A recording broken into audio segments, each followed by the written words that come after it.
तुलसी plant सभी के लिए इम्पॉर्टेंट प्लांट होता है, सर्दियों में अक्सर सूख जाता है। आज के वीडियो में बता रही हूँ किस तरीके से जनवरी में केयर करके अब तुलसी को वापस से हरा भरा करना है, किस तरीके से ग्रोथ ज़्यादा ले सकते हैं, कीड़े से बचा सकते हैं। और यदि नई तुलसी का पौधा आप घर लेकर आ रहे हैं और लाने के बाद सूख जाता है तो क्या चीज़ डालने से आप अपने तुलसी को हरा भरा और घना कर सकते हैं। तो वीडियो को अंत तक देखिए और जानकारी अच्छी लगती है तो चैनल को लाइक, शेयर और सब्सक्राइब ज़रूर करें। पॉइंट नंबर 1 ये है कि तुलसी के पौधे पर नई ग्रोथ तभी आती है जब हम तुलसी पर पिंचिंग करते हैं। तो जनवरी में हम अपने तुलसी के पौधे पर पिंचिंग कर सकते हैं। और यदि रीपॉट या फिर कटिंग, डीप कटिंग करना चाहते हैं तो इसके लिए फैब तक आपको रुकना होगा। स्प्रिंग के साथ ही तुलसी में नई बढ़त, नई ग्रोथ होने लगती है। लास्ट वीडियो में मैंने आपको कटिंग करके दिखाया था, उसके बाद देखिए, उसके बाद का ये रिज़ल्ट है कि तुलसी का पौधा बहुत ही घना होने लगा है। तो जितनी बार आप कटिंग या पिंचिंग करते हैं आप अपने तुलसी पर लश ग्रीन पत्तियां भी ले पाते हैं, बड़ी चमकदार पत्तियां निकल करके आती हैं, साथ ही साथ पौधा घना भी हो जाता है। रामा और श्यामा दोनों तुलसी कोशिश कीजिए साथ में लगाने के लिए। सेकंड पॉइंट ये है कि इसकी मेडिसिनल वैल्यूज़ बहुत ज़्यादा हैं। वैसे तुलसी का पौधा अपने आप में ही एक औषधीय पौधा है, ज़्यादा खाद की ज़रूरत नहीं होती है, लेकिन सर्दियों में इस तरीके से पत्तियाँ पीली काली होने लगती हैं। इनसे बचाव करने के लिए बहुत सारे घरेलू टिप्स भी हैं जो मैं आपको अक्सर बताती रहती हूँ। थोड़ा सा ब्रीफ कर देती हूँ वीडियो में। देखिए, ये वही पौधा है जो महीने 2 महीने पहले कुछ इस तरीके का था और प्रॉपर केयर करने के बाद सर्दियों में भी इसकी ग्रोथ ऑलमोस्ट डबल हो गई है। तो जो खाद या जो तरीका मैं बता रही हूँ ये टेस्टेड है, आपके तुलसी जी पर निश्चित तौर पर ये काम करेगा। कोई और तरीका बताने के पहले आप ये जान लीजिए कि जो चाय पत्ती का छिड़काव है ये हर महीने तुलसी जी पर करना है और पूरे साल करना है। ये यूज्ड टी लीफ है, घर में चाय बनने के बाद जो चाय पत्ती बच जाती है उसे धो करके सुखा लीजिए और संभाल कर रख लीजिए। तुलसी जी का पौधा हो या मनी प्लांट हो या एग्लोनिमास हो या पीस लिली हो, सभी पौधे में ये चाय पत्ती का इस्तेमाल बहुत ही बेहतर होता है, लश ग्रीन पत्तियों को लेने में मदद करता है। और दूसरी जो चीज़ है वो है हल्दी। हल्दी का इस्तेमाल तुलसी जी पर ज़रूर करना चाहिए। इसका इस्तेमाल भी आप पूरे साल यानी कि महीने में एक बार कर सकते हैं। मात्रा बहुत ही कम रखनी है, ½ टी स्पून के करीब। डायरेक्टली सॉइल में मिला सकते हैं या काले कीड़े वगैरह का अटैक है तो आप स्प्रे बॉटल में डाल करके स्प्रे भी कर सकते हैं। इसके साथ आप राख का इस्तेमाल भी कर सकते हैं। एक वीडियो में मैंने आपको बताया था कि किस तरीके से राख में हल्दी को मिला करके छिड़कने से काले कीड़े का सफाया हो सकता है। उस वीडियो को देखने के लिए लिंक डिस्क्रिप्शन में दिया हुआ है, जाकर देख सकते हैं।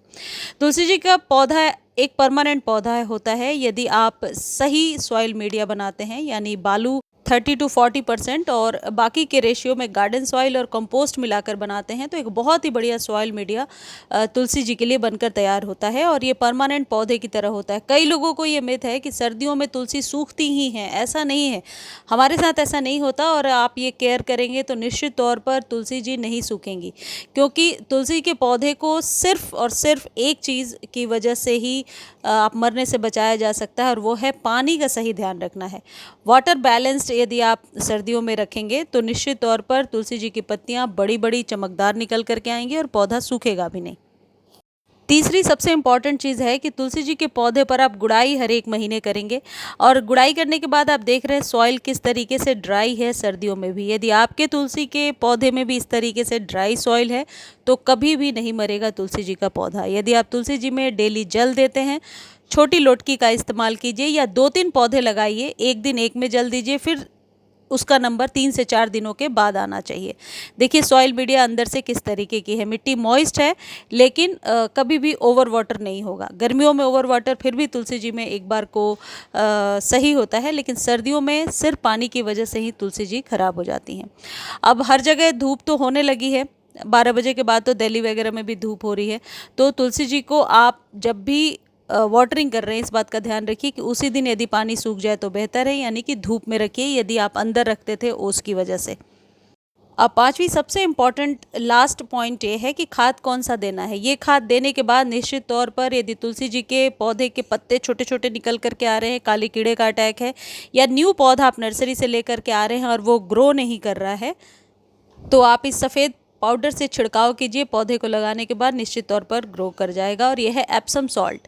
एप्सम सॉल्ट आधा चम्मच एक गमले पर हिसाब लगाना है। आधा चम्मच एप्सम सॉल्ट पानी में डालिए और अच्छे से स्प्रे कर दीजिए। सॉइल पर भी स्प्रे कीजिए और पत्तों पर तो उलट पलट कर अच्छे से स्प्रे कीजिए। महीने में एक बार ऐसा करना है और देखिए तुलसी जी के पौधे में सालों भर में कोई प्रॉब्लम नहीं आने वाली है।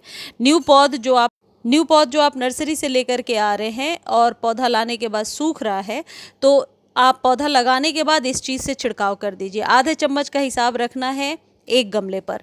हमेशा पानी में डिल्यूट करके यदि स्प्रे करेंगे बेहतर रिजल्ट ले पाएंगे। रातों रात ही तुलसी जी का पौधा घना होने लगता है।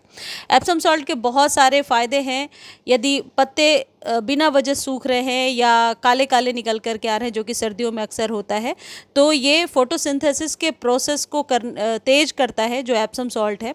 और भी इसके बहुत सारे फ़ायदे हैं जो आपको मैं डिस्क्रिप्शन में लिख दे रही हूँ, आप ज़रूर पढ़ लीजिएगा। एप्सम सॉल्ट का इस्तेमाल आप अपने सभी पौधों पर कर सकते हैं। देखिए सर्दियों में भी इस तरीके से न्यू लीव्स निकल करके आ रही हैं, तो ऐसा नहीं है कि सर्दियों में पौधा सूख जाएगा। एप्सम सॉल्ट को खरीदने का लिंक डिस्क्रिप्शन में दिया हुआ है। लिंक कॉपी नहीं कर पा रहे हैं तो आप टेक्स्ट कीजिए, मैं लिंक प्रोवाइड कर दूँगी, आपको जेन्युइन चीज़ मिल जाएगी। और एक बार जब आप इसे ले लेते हैं पूरे साल इस्तेमाल कर सकते हैं सारे पौधे पर। ये फंगस या स्लग्स वगैरह का अटैक है तुलसी जी पर, तो उससे भी राहत देता है, उससे भी आप छुटकारा पा सकते हैं। एक चीज़ ध्यान रखिए कि तुलसी जी के पौधे को अभी से लेकर अप्रैल तक पूरे दिन के सनलाइट में रखेंगे। मुझे उम्मीद है ये वीडियो आपको बहुत अच्छी लगी होगी। वीडियो अच्छी लगती है तो चैनल को लाइक शेयर सब्सक्राइब कीजिए। धन्यवाद।